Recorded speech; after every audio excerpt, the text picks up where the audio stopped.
नवी मुंबईतील खांदा कॉलनी परिसरात आज पालखी मिरवणुकीदरम्यान 2 गटांमध्ये अचानक हाणामारी झाल्याची घटना समोर आली आहे।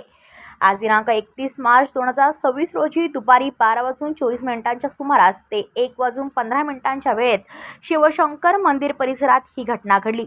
या प्रकारामुळे परिसरात काही काळ तणावाचे वातावरण निर्माण झाले होते। घटनेची माहिती मिळताच खांदेश्वर पोलीस ठाण्याच्या वतीने तात्काळ दंगा काबू योजना राबवण्यात आली। या कारवाईत 5 पोलीस अधिकारी आणि 30 पोलीस अंमलदार लाठीकाठी ढाल यांसह सज्ज होते।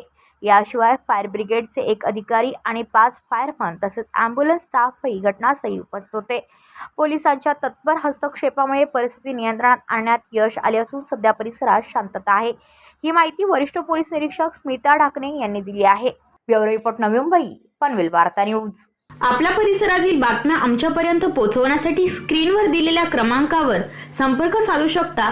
दूरध्वनी क्रमांक 8652414343।